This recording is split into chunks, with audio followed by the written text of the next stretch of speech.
Hello, this is Virendra. So let's start today's class. आज मैं आपको समझाने जा रहा हूं active voice and passive voice का पार्ट नंबर 3। देखिए, कुछ एक पॉइंट्स मैंने आपको पार्ट नंबर 1 में बताए थे जो कि बेसिक फंडामेंटल था, और सेकंड में मैंने आपको कुछ पॉइंट्स बताए जो बहुत इंपॉर्टेंट थे। आज उसी से आगे कंटिन्यू करते हैं और let's talk about this topic, right. हर बार जैसा कि मैं आपको बोलता हूं, आप अपने नोट्स बनाएं, पॉइंट्स बनाएं और अपने एक रजिस्टर बना लें आप अच्छा सा, उसमें सारे के सारे चीजों को लिखें और अपने हिसाब से अपने आप से भी कुछ नोट्स बनाएं, अपने आप से क्वेश्चंस बनाना सीखें, अपने आप से देखें कि इसमें एग्जामिनर क्या मिस्टेक कर सकता है, क्या वो गलती कर सकता है, ताकि आपको बहुत आसानी से वो चीजें समझ में आ जाए, राइट। तो लास्ट पॉइंट था जो मैं लास्ट वीडियो में डिस्कस किया था, वो डिस्कस किया था इन्फिनिटिव्स के बारे में। इन्फिनिटिव्स कौन से होते हैं? इन्फिनिटिव्स होते हैं जिसमें हम टू लगा करके फिर वर्ब की फर्स्ट फॉर्म लगाते हैं, राइट। जैसे मैंने कुछ एक बताए थे आपको, इज टू याद है आपको, am to, are to, right. और वॉज टू पास्ट में आते हैं ये वॉज टू और वर टू, राइट। तो मैंने आपको बताया था कि इनके साथ में टू लगता है और किस तरीके से एक्टिव को पैसिव में चेंज किया जाता है, कैसे उसका पैसिव वॉइस बनाया जाता है। फिर जो पॉइंट था वो ये था कि क्या ये रूल है, जो ये रूल था वो ऐसे ही इंप्लीमेंट होगा हर इन्फिनिटिव्स के अंदर, हर वर्ब टू प्लस वर्ब की फर्स्ट फॉर्म के साथ में यही रूल इंप्लीमेंट होगा क्या? तो मैंने आपको बताया नहीं, हर उसमें ये रूल इंप्लीमेंट नहीं होता। जैसे एक एग्जांपल है, इसका मैं आपको एग्जांपल लिखता हूं, पहले वो देखिएगा, फिर दोनों में हम कंपेयर करेंगे, आपको समझ में आएगा कि क्या डिफरेंस है, राइट। तो जैसे इसका एग्जांपल है, he is to write an application, ठीक है। जैसे ये एक सेंटेंस है, he is to write an application, तो इसका हमने बनाना है पैसिव। तो कैसे बनता है? an application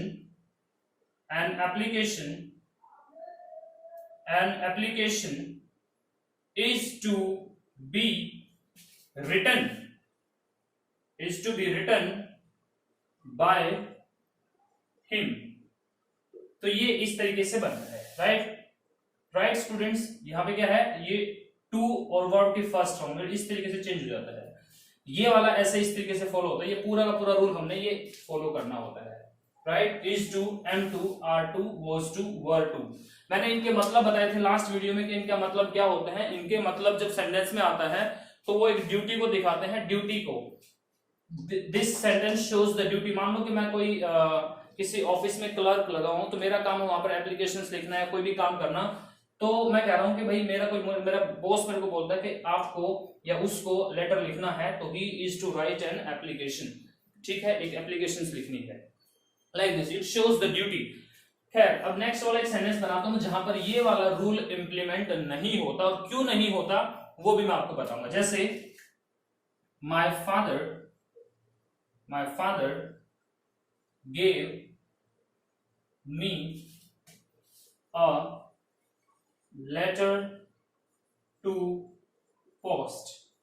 अब देखिए, ये है टू पोस्ट, इन्फिनिटिव है, टू वर्ब की फर्स्ट फॉर्म है, ठीक है, टू वर्ब की फर्स्ट फॉर्म, लेकिन वो इस तरीके से पैसिव नहीं बनेगा।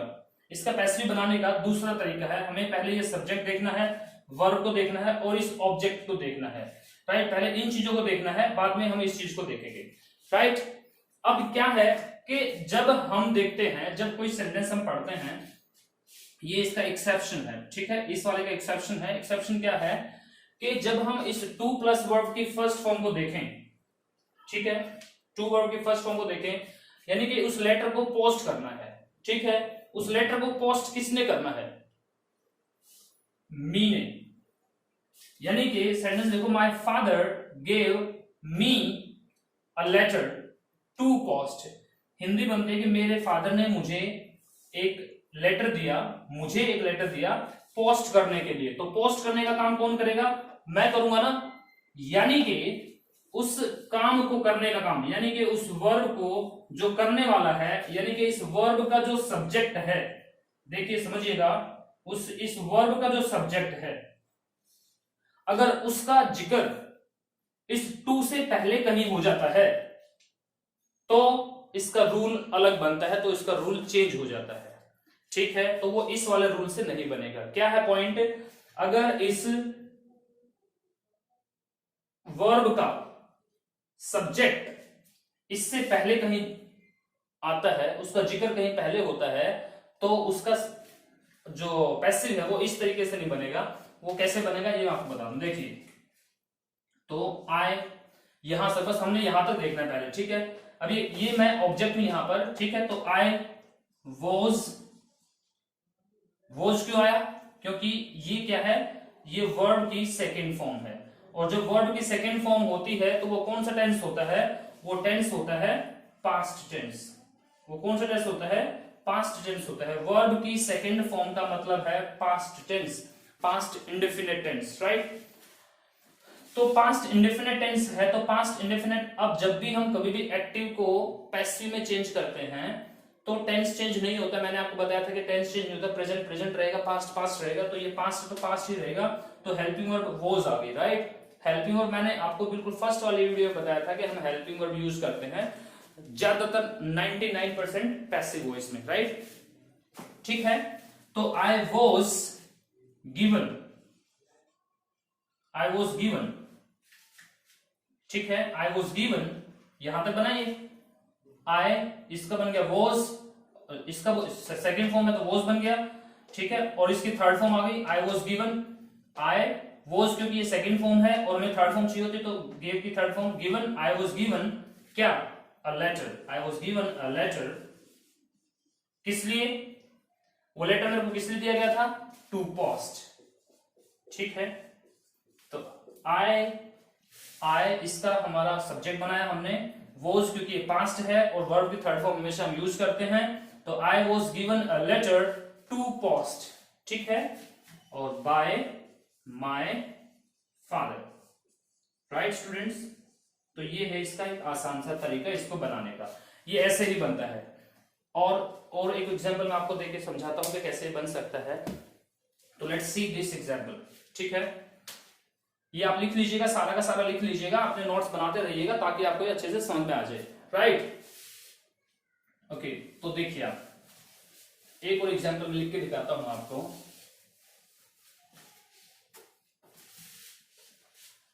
माय ग्रैंडमदर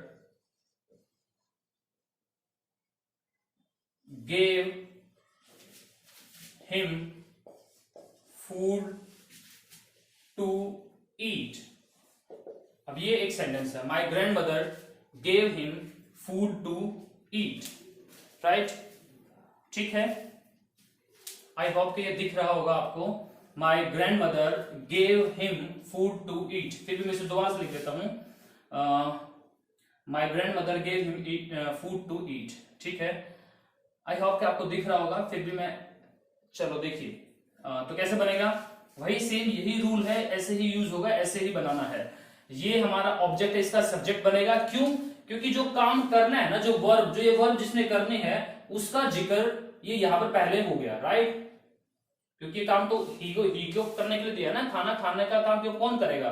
ही करेगा, ही को दिया है खाने के लिए खाना, राइट? तो इसीलिए ये ऐसे ही बनेगा यहां तक। ठीक है, तो ही वॉज, क्यों?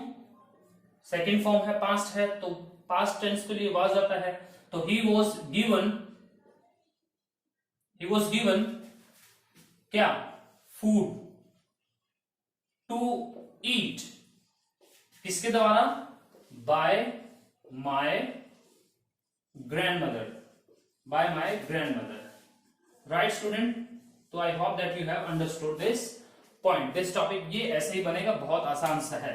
तो क्या था एक्टिव सेंटेंस? क्या था एक्टिव में? हमने क्या लिखा था? This is the active sentence, right? तो एक्टिव में क्या लिखा था? My grandmother gave him food to eat, right? तो उसका क्या बन गया? He was given food to eat by my grandmother. और एग्जाम्पल देखिए आप, और एग्जाम्पल मैं आपको बताता हूं। Let's see the second example.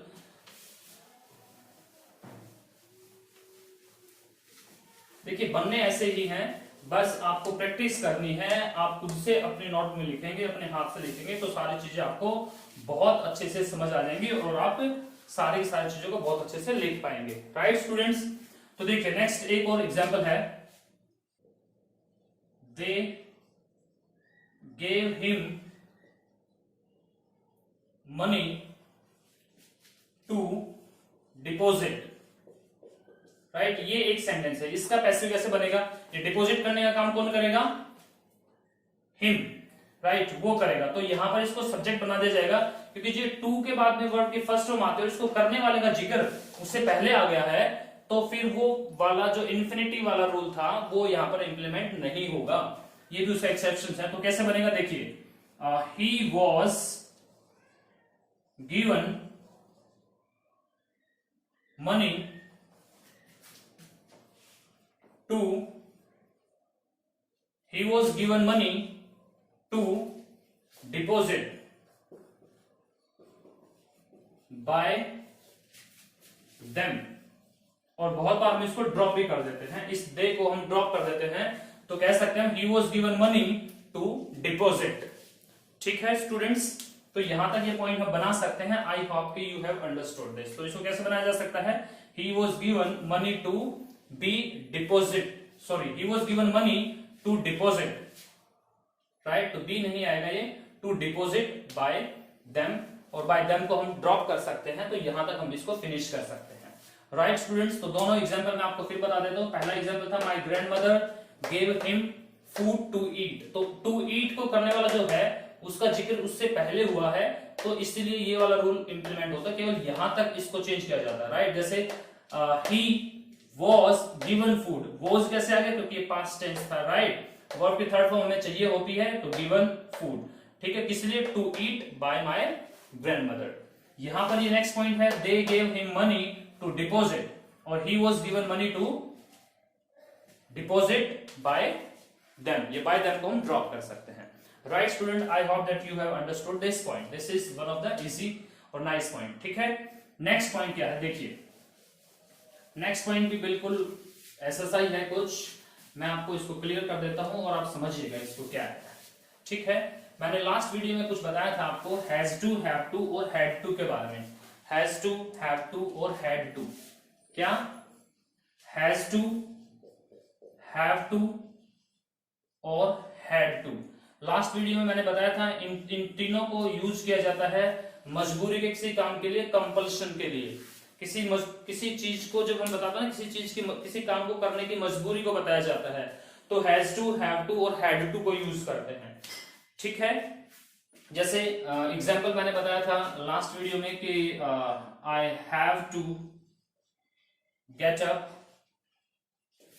Early in the morning. Right, तो ये क्या है? ये है हमारा एक्टिव वॉइस, और इसमें क्या है? हैव टू, यानी कि मजबूरी है। तो हैव टू किसको दिखाता है? मजबूरी को दिखाता है।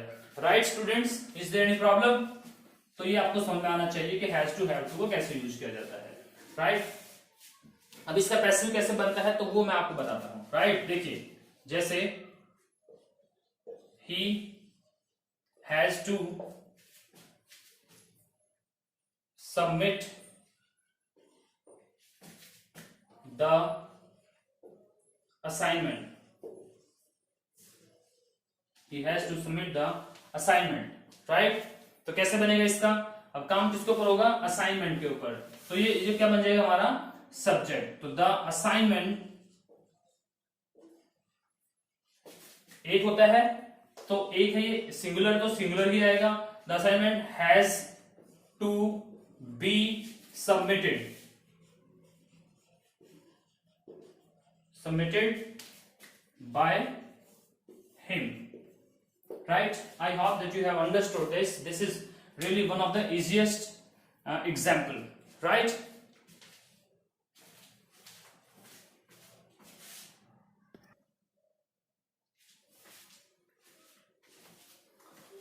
और एग्जाम्पल देखिए आप, you have to send a message तो क्या बनेगा, अ मैसेज,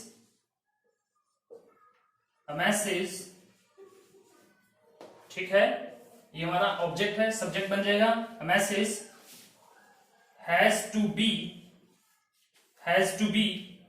अब यहां पर क्या है, हैव टू है, लेकिन यहां पर हैज टू क्यों आया, क्योंकि जो मैसेज है हमारा, ये हमारा ऑब्जेक्ट है यहां पर, और हमने इधर इसको लेके आए तो हमने इसको बनाया सब्जेक्ट, तो इस सब्जेक्ट के हिसाब से हैव टू या हैज टू हम यूज करना होता है। तो ये सिंगुलर है तो इसलिए हैज टू, राइट। तो a message has to be sent by you, right. तो ऐसे एक एग्जाम्पल बनाया जा सकता है, राइट स्टूडेंट्स। और एग्जाम्पल देखिए, मैं आपको और एग्जाम्पल बताता हूं।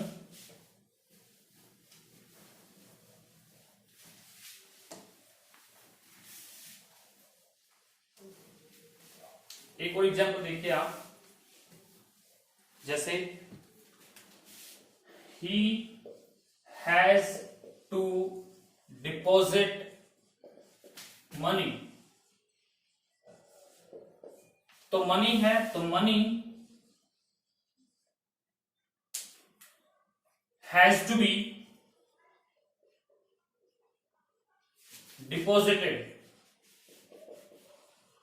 Bye him, right. तो ये ऐसे सेंटेंस इसका पैसिव बना देंगे।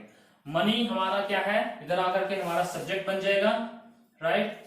हैज टू, क्योंकि मनी सिंगुलर है तो इसके साथ में भी हैज टू आएगा, और बी हम यूज करेंगे, और उसके बाद में थर्ड फॉर्म, और बाय हिम बाय देम, जो भी वहां पर जो हमारा यहाँ पर इधर सब्जेक्ट होता है हम उसको उधर ऑब्जेक्ट बना देते हैं, right. Next point, next example, she has to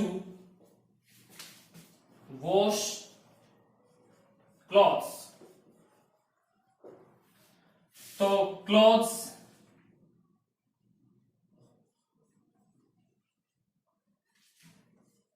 have to be washed,